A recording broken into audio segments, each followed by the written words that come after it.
अल्लाह जी अदालत मां केस खटियान, रब जी अदालत मूंखे रब जी इज़त जो कसम मां केस खटियान।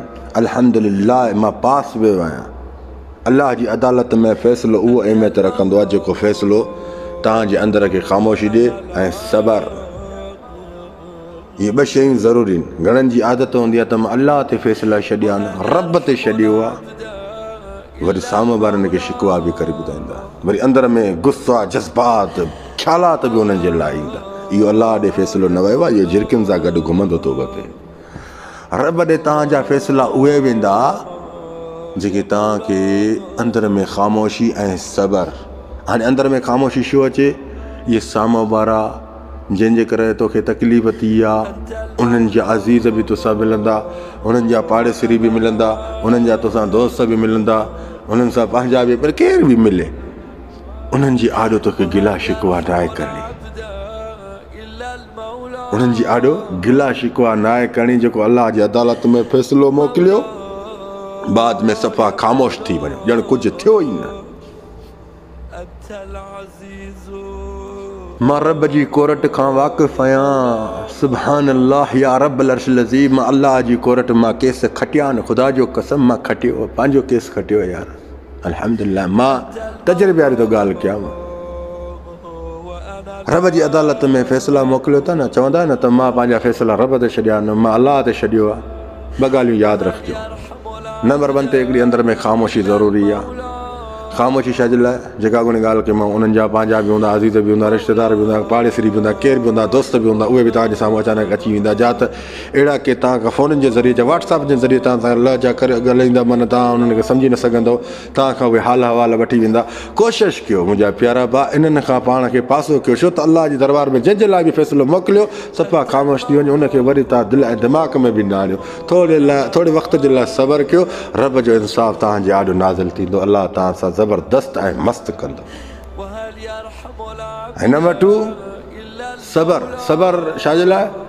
तव्हांजे अंदर में उन्हनि जे लाइ अजीब क़िस्म जा ख़्यालात ईंदा, अजीब क़िस्म जा अहिड़ा तव्हांजे अंदर में ख़ौफ़ पैदा पइजी ईंदा, अजीब क़िस्म जा अहिड़ी ॻाल्हियूं तव्हांजे अंदर में जेके शकनि वांगियूं हूंदियूं, माना हूंदो कुझु बि न, तूं घणो कुझु सम्झी वेंदे। अजीब क़िस्म जा माना तुंहिंजे माना दिलि ऐं दिमाग़ में बसि तूं हिकिड़ो मजबूर थी वेंदे, मां ग़लति कमु कयां, मां ग़लति कमु कयां, मां हे कयां या हो कयां। न, सबर सबर सबर। सबर बि उहो जेको असली ऐं नसली हुजे। बेनसली सबर न कजांइ पुट। बेनसली सबर कंदे न हाराए वेंदे। बेनसली सबर कहिड़ो आहे? ओ आख़िर इंतिहा ते बि पहुचंदे, सफ़ा चोटी ते चढ़ी वेंदे, जो चवंदे बसि हाणे मूंखे ग़लति क़दम खणणो आहे, न खणजांइ, न खणजांइ। इन खां पास थी वञे न, सम्झ इहो तुंहिंजो नसली सबर आहे। असली ऐं नसली सबर आहे। बेनसली जेके सबर हूंदा आहिनि न, उहे अॻिते हली हार मञी वेंदा आहिनि, ग़लति क़दम खणी वेंदा आहिनि। हा, पोइ वरी जेलनि जी ज़िंदगी गुज़ारींदा या अस्पतालनि जी ज़िंदगी गुज़ारींदा। जल्दबाज़ी न कयो, ठीकु आहे। रब जी दरबार में जेके बि फ़ैसिला पंहिंजा मोकिलियो न, चवंदा त मां अल्लाह ते पंहिंजो पाण खे पंहिंजे हवाले थो कयां, अल्लाह ते छॾियो आहे, त इहे ॻाल्हियूं तुंहिंजे अंदर में हुजनि। जेकर इहे ॻाल्हियूं तुंहिंजे अंदर में न हूंदी, साम्हूं वारनि सां गिला शिकवा कंदे जा हिकिड़ा अजीब क़िस्म जा ख़्याल ॾिसंदे, त पोइ यादि रखजांइ इहो तुंहिंजो सबर झिरकियुनि सां पियो गॾु पोयों भॼंदो वधंदो आहे, झिरकियुनि सां गॾु रुलंदो आहे। मथे आसमान ते अल्लाह रब्बुल अर्शिल अज़ीम जी कोरट में न पहुचंदो आहे, अल्लाह जी अदालत में न पहुचंदो आहे। ईअं अलाए केतिरा फ़ैसिला आहिनि जेके मां हिन महिल बि मथे मुंहुं करे ॾिसंदो न, अल्लाह जो कसम गोल था फिरनि, ग़लति ॻाल्हि कोन थो कयां। अलाए केतिरा फ़ैसिला